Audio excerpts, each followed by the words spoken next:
Picture this. It's 1975 on the beautiful, humid island of Okinawa, Japan. A young cardiologist named Dr. Makoto Suzuki receives a call that sounds like a mistake. A colleague tells him, "Doctor, there's a 100-year-old woman in the village working in the fields." Now, Dr. Suzuki, trained in modern medicine, assumes he's going to find a frail, bedridden patient who perhaps thinks she's working. But when he drives out to the field, he stops the car in disbelief. He sees a woman, a centenarian, swinging a heavy sickle, cutting grass with the vigor of someone 40 years younger. She wasn't just alive, she was alive with a capital A. That moment didn't just change Dr. Suzuki's career, it sparked a 50-year scientific quest that helps explain why you and I age the way we do. But here is the part that really matters to us today. While Dr. Suzuki was studying these incredible seniors in Okinawa, another scientist, Dr. Yoshinori Osumi, was in a lab discovering the biological mechanism behind their vitality. He found that inside every single one of your cells, right now, there is a cleanup crew waiting to go to work. These microscopic janitors have one job: to hunt down aging debris, eat it, and recycle it into fresh energy. It's a process that can literally reverse the clock on a cellular level. But there is a catch, a big one. For most of us living a modern American lifestyle, this cleanup crew is permanently on a coffee break.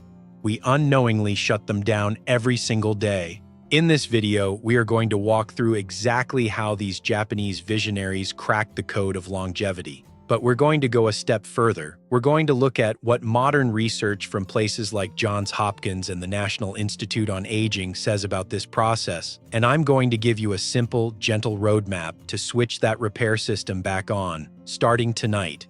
Let's start with the science, but I promise to keep it simple.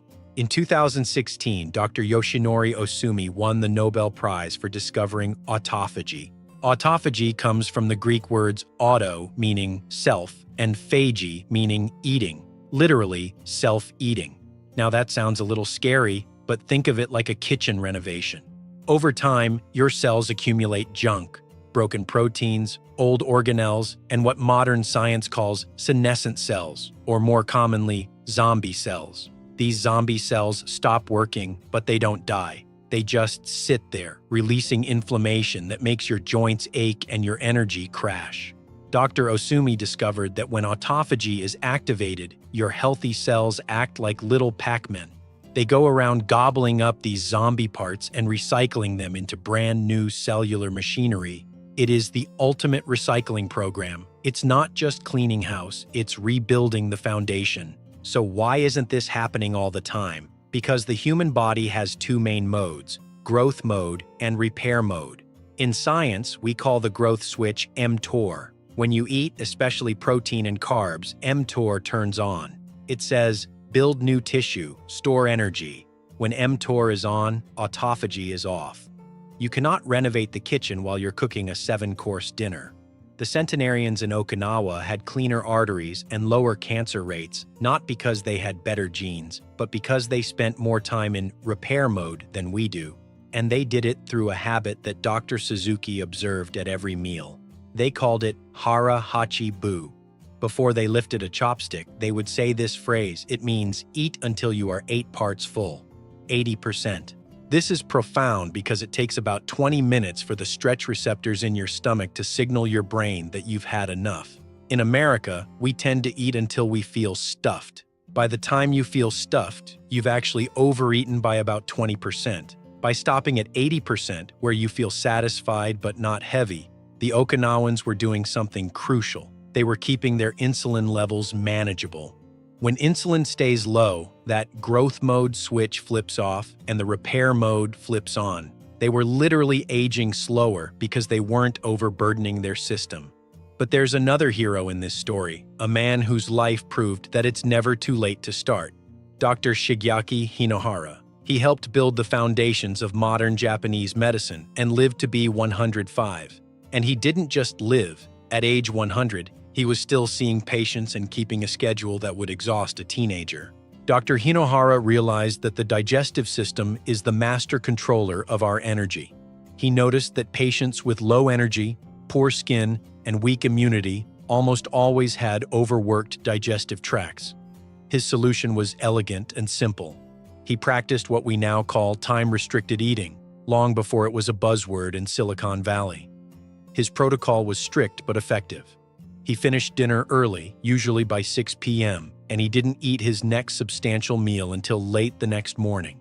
This gave his body a 16-hour window of rest. Why is 16 hours the magic number? This is where modern American research backs up Dr. Hinohara's intuition.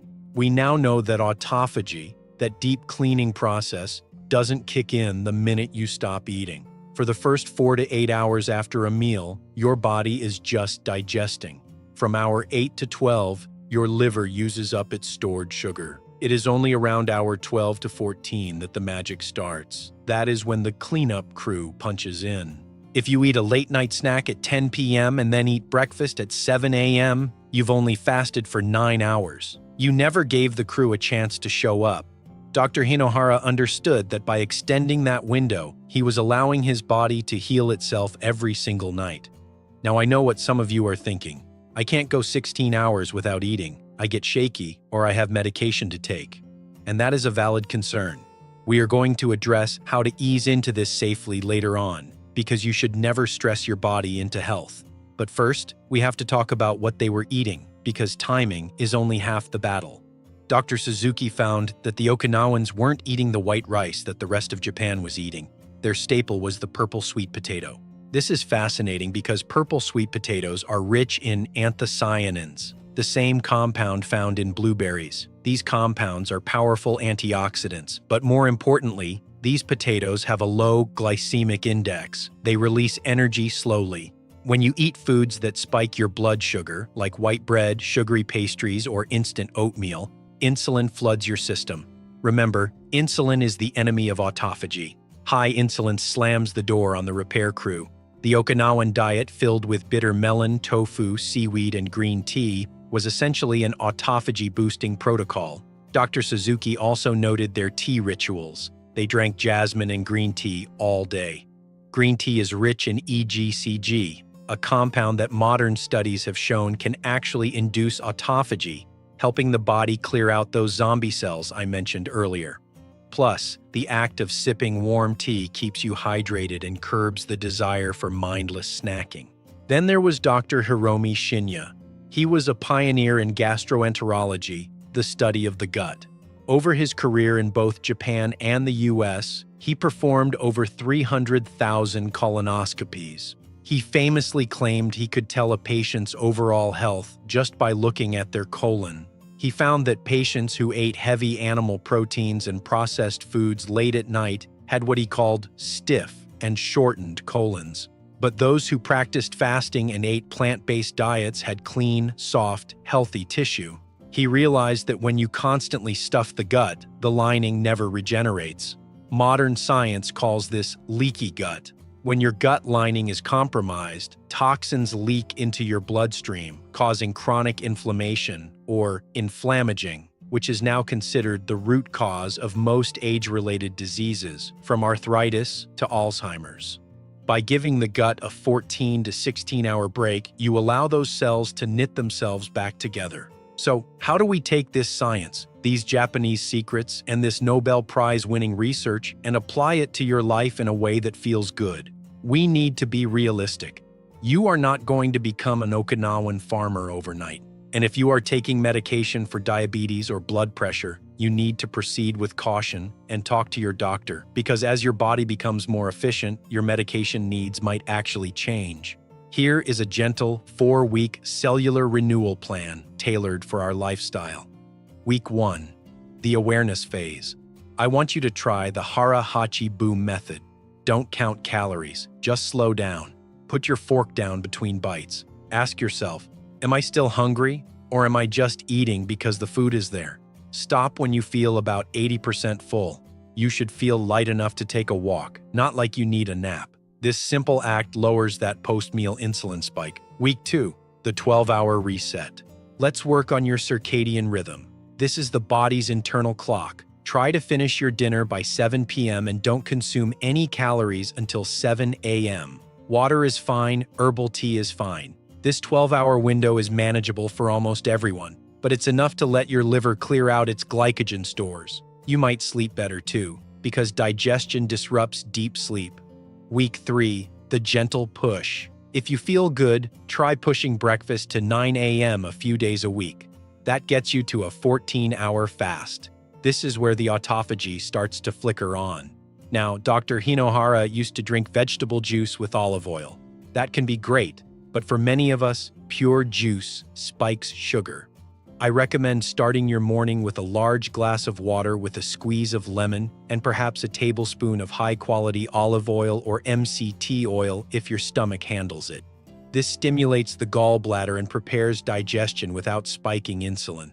Week 4, the nutritional upgrade. Start swapping. Replace the white potato with the sweet potato. Replace the second cup of coffee with green tea. Add bitter foods to your diet, arugula, kale, or even dark chocolate, 70% cocoa or higher. These bitter compounds are like exercise for your cells. They trigger that repair mode. What can you expect? In the first week, you might actually feel a little hungry or irritable. That's normal. Your body is learning to switch fuel sources.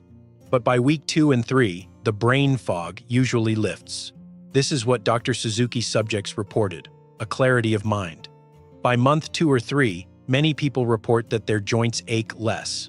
That's the reduction in inflammation. You might notice your energy is steady all day, without that 3 p.m. crash. That is metabolic flexibility, your body relearning how to burn its own fat for fuel. Dr. Makoto Suzuki is still researching well into his 90s. He picked up a musical instrument in his late 80s. He proves that aging doesn't have to be a decline. It can be a different phase of growth, but it requires a shift in mindset. We have to stop treating our bodies like storage units and start treating them like the high-performance machines they are. We need to stop fearing hunger and realize that a little bit of emptiness is actually the signal for your body to clean, repair, and strengthen. It's not about starving. It's about giving your body the gift of time. Time to heal, time to take out the trash, time to reset. I hope this journey into the cellular mechanics of longevity has empowered you. It's not about being perfect. It's about being a little better to your cells today than you were yesterday. If you are ready to give your body that 12-hour reset tonight, I want you to type "I'm ready" in the comments below. It's a small commitment, but writing it down makes it real. And if you found this helpful, please share it with a friend or family member who needs to hear that it's not too late to get their health back. Here's to your health, your vitality, and your longevity. Thanks for watching.